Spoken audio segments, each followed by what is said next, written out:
গত মৌসুমের লোকসান, বাজারে অনিশ্চয়তা ও ঋণের চাপ থাকা সত্ত্বেও আলু চাষেই ভরসা রাখছেন মুন্সিগঞ্জের কৃষকেরা। নতুন স্বপ্ন আর পুরনো ঝুঁকি নিয়ে আলু রোপণে ব্যস্ত চাষিরা। সার ও বীজের দাম নিয়ন্ত্রণের পাশাপাশি বাজার তদারকির দাবি জানিয়েছেন কৃষকরা। মুন্সিগঞ্জের ফসলের মাঠে এখন আলু রোপণের কাজ চলছে। সকাল থেকে সন্ধ্যা পর্যন্ত কৃষক ও শ্রমিকরা মাঠে ব্যস্ত সময় কাটাচ্ছেন। গত মৌসুমে আলুর দাম কম থাকায় লোকসানের মুখে পড়ে কৃষক। তবুও এবছর তারা আবার আলু চাষের উপরেই ভরসা রাখছেন। তারা বলছেন, গত মৌসুমে আলুর দাম কেজিতে নেমেছিল ৮ টাকায়। এতে প্রতি কেজিতে লোকসান গুনতে হয় ১৬ থেকে ১৮ টাকা পর্যন্ত। এবার সেই ক্ষতি কাটিয়ে ওঠার আশা করছে কৃষকরা।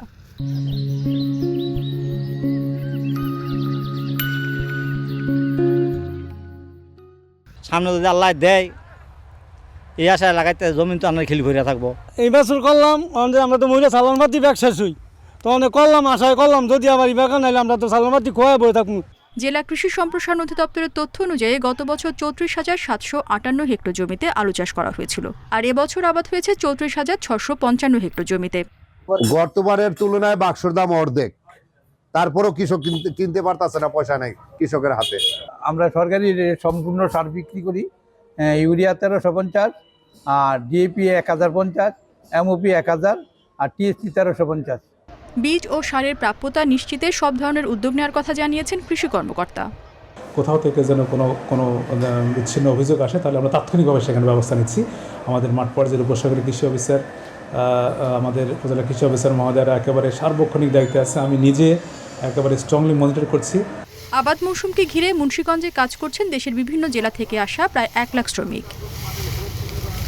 Independent news. এ নিয়ে আরও জানাতে মুন্সিগঞ্জ থেকে যুক্ত হচ্ছেন সহকর্মী জিতু রায়। জিতু, মুন্সিগঞ্জে আলু চাষ নিয়ে কৃষকদের প্রত্যাশা কি, আর সার এবং বীজের দাম কেমন?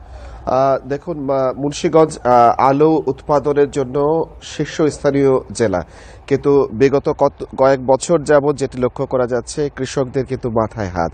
কেননা উৎপাদন খরচ যেটি তাদের রয়েছে, সেটি উৎপাদন খরচটি মেটাতেই কিন্তু তাদেরকে হিমশিম খেতে হচ্ছে। গত বছর যেটি আমরা গত মৌসুমে যেটি আমরা লক্ষ্য করেছি, প্রতি কেজি আলু উৎপাদন খরচ তাদের ২৬ থেকে ২৮ টাকা পর্যন্ত পড়েছে। সেই খরচটি তারা তো ওঠাতে পারেনি, যেটি তাদেরকে বিক্রি করতে হয়েছে ১০ টাকা কেজিতে।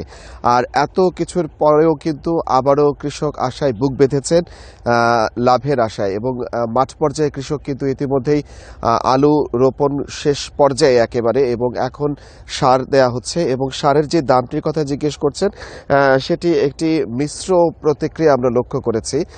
গ্রাম অঞ্চলে এবং শহর অঞ্চলের সারের এই দামের তারতম্য কিন্তু আমরা লক্ষ্য করতে পেরেছি। বীজ আলু যেটি ছিল, সেটি গতবারের মতো এত বেশি আলোচিত না হলেও এবার তারা বীজ আলু সংরক্ষণ করতে পেরেছেন। কিন্তু সারের দাম নিয়ে কৃষকদের মধ্যে রয়েছে নানান ধরনের প্রশ্ন। সরকার নির্ধারিত দামের বাইরেও বিক্রি হচ্ছে, এবং সবচাইতে বড় কথা হচ্ছে, নির্ধারিত মূল্যের ছাড়াও সার পাওয়াটা তাদের জন্য এখন কঠিন অবস্থা হয়ে গেছে। তো মুন্সিগঞ্জের এই যে ব্যাপক কৃষি জমিতে আলু উৎপাদনের এখনও যেই আগ্রহ মানুষের মধ্যে, কৃষকরা যে উৎপাদনের অবস্থাটিতে পৌঁছেছেন, সেটি আবারও কিন্তু তারা শঙ্কায় রয়েছেন। এই মৌসুমেও তাদের কিন্তু লভ্যাংশ পাওয়ার তো দূরের কথা, তারা কিন্তু তাদের উৎপাদন খরচ মেটাতে পারবেন না, কেননা বীজ, সার এবং শ্রমিক খরচ সহ বিভিন্নভাবে উৎপাদনের পর্যায় থেকে একেবারে সংরক্ষণ পর্যন্ত যে খরচটি কৃষককে বহন করতে হয়, সেই খরচটি কিন্তু বিক্রির সময় তিনি ওঠাতে পারেন না। তারপরেও কিন্তু আমরা কৃষকদের কাছে জানতে চেয়েছিলাম, বিকল্প কৃষির দিকে কেন যাচ্ছেন না। বিকল্প কৃষিতে তাদের যেই কথাটা তারা বলছেন, তাদের অভিজ্ঞতা নেই, এবং এই অঞ্চলের মাটি যেহেতু আলু উৎপাদনের জন্য খুবই ভালো একটি পর্যায়ে রয়েছে, এবং তাদের ওই অভিজ্ঞতা দীর্ঘদিনের, সেখান থেকে তারা বলছেন যে তারা ঝুঁকছেন না। কিন্তু কৃষি সম্প্রসারণ অধিদপ্তর যেটি জানাচ্ছেন, যে আলুর এই যে একক একটা আধিপত্য মুন্সিগঞ্জ জেলার মধ্যে ছিল, সেটা কিন্তু এখন ভিন্ন জেলাগুলোতেও কিন্তু লক্ষ্য করা যাচ্ছে। তারাও কিন্তু আলু উৎপাদনে বেশ এগিয়ে গেছেন। এই জায়গা থেকে কিন্তু তারা বলছেন যে এখন সময় এসেছে বিকল্প কৃষির দিকে তাদেরকে মনোযোগ দেওয়ার। তো মুন্সিগঞ্জের কৃষকরা এখন নতুন আলু রোপণ করে কিন্তু শঙ্কায় রয়েছেন, তাদের উৎপাদন খরচ উঠে আসবে কিনা। এই ছিল মুন্সিগঞ্জের আলু উৎপাদনের তথ্য আমার কাছে। মুন্সিগঞ্জ থেকে জানাচ্ছেন সহকর্মী জিতু রায়।